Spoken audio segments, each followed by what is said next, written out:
Ketegangan global mencapai tahap baru apabila Rusia dan Indonesia secara terbuka menyatakan kesiapan mereka untuk menghadapi pasukan gabungan NATO dan Israel dalam konflik yang semakin memuncak di Gaza. Pada hari ini, pernyataan tersebut dikeluarkan oleh kedua negara setelah berbulan-bulan ketegangan dan pertempuran yang semakin sengit di wilayah tersebut. Sebuah krisis besar kini sedang melanda Timur Tengah, dengan potensi untuk merebak menjadi perang skala besar antara blok Barat yang dipimpin oleh Amerika Syarikat dan blok Timur yang dipimpin oleh Rusia. Rusia yang sebelumnya telah memberikan sokongan penuh kepada kelompok-kelompok anti-Israel dan pro-Palestin, kini mengambil langkah lebih tegas dengan mengerahkan lebih banyak pasukan dan sumber daya ke kawasan yang bergejolak ini. Menteri Pertahanan Rusia, Sergei Shoigu, dalam sebuah pernyataan resmi mengatakan, Rusia tidak akan mundur dalam menghadapi agresi Barat. Kami akan berdiri teguh bersama rakyat Palestina dan siap untuk membela hak mereka tanpa gentar di Gaza. Pasukan kami siap untuk melawan pasukan NATO Israel dalam apa jua bentuk, dalam pertempuran yang tak akan pernah mereka lupakan. Dengan penguatan sistem pertahanan udara S-400, Rusia tampaknya benar-benar siap untuk melibatkan diri dalam pertempuran sengit di Gaza.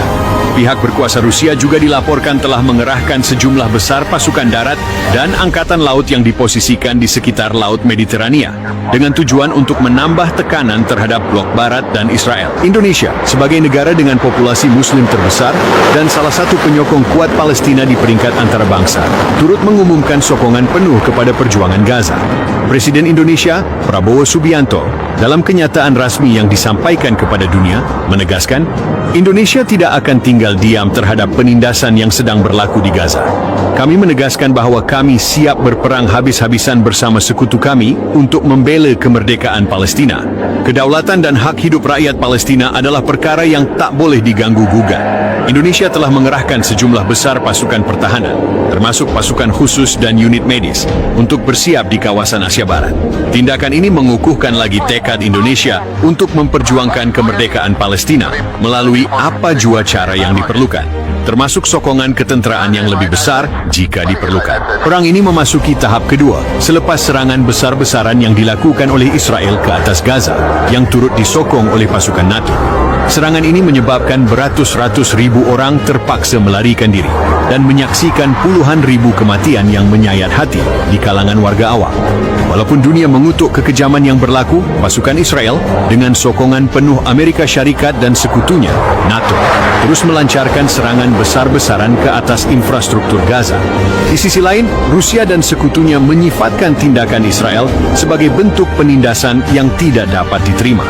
Dalam beberapa minggu kebelakangan ini, Rusia meningkatkan bantuan kepada pejuang-pejuang Palestina dengan memberikan sistem senjata canggih serta latihan ketenteraan intensif.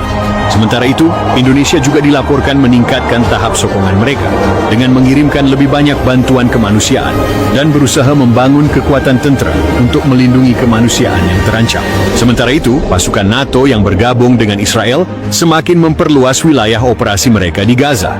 Dalam satu sidang media, NATO mengumumkan penempatan lebih banyak pasukan ke kawasan tersebut sebagai langkah untuk memastikan kestabilan kawasan dan menahan kemarahan pasukan Rusia dan sekutunya.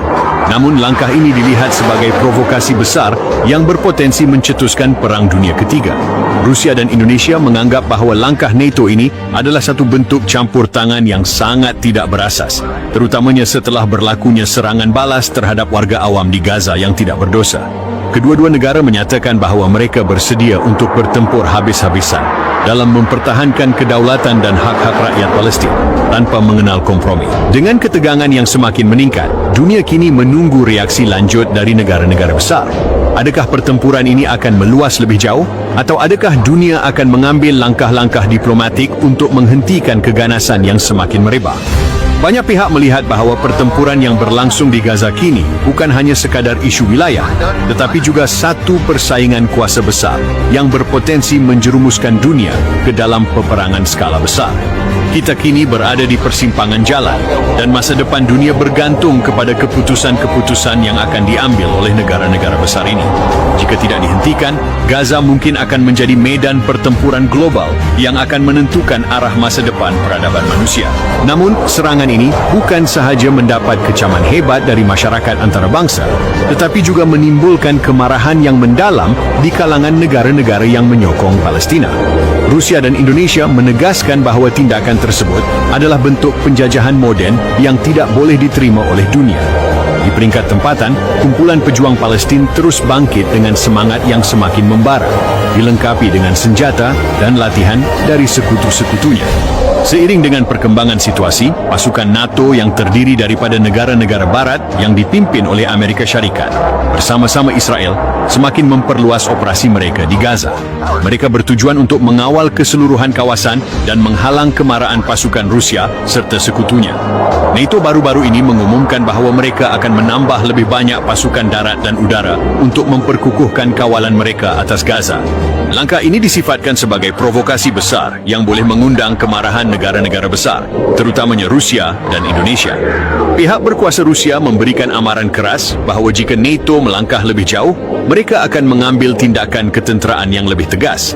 Dalam satu kenyataan rasmi, Kementerian Luar Negeri Rusia mengingatkan negara-negara barat bahawa Rusia tidak akan teragak-agak untuk mengerahkan kekuatan mereka dalam menentang sebarang bentuk campur tangan yang lebih besar. Sementara itu, Indonesia yang menjadi penyokong kuat pergerakan Palestin turut memberikan amaran serupa dengan menegaskan bahawa tindakan NATO boleh mengakibatkan pertumpahan darah yang lebih besar dan memicu potensi konflik global yang lebih luas.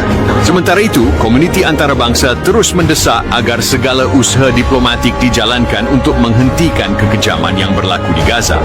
Namun, dengan pasukan militer yang semakin dikerahkan dan ketegangan yang semakin memuncak, ada kebimbangan bahawa konflik ini mungkin merebak lebih jauh dan berpotensi menjadi pemicu kepada Perang Dunia Ketiga. Dunia kini berada di persimpangan jalan dan langkah-langkah yang diambil dalam beberapa minggu akan datang akan menentukan bukan hanya masa depan Gaza, tetapi juga kestabilan dunia dalam jangka panjang.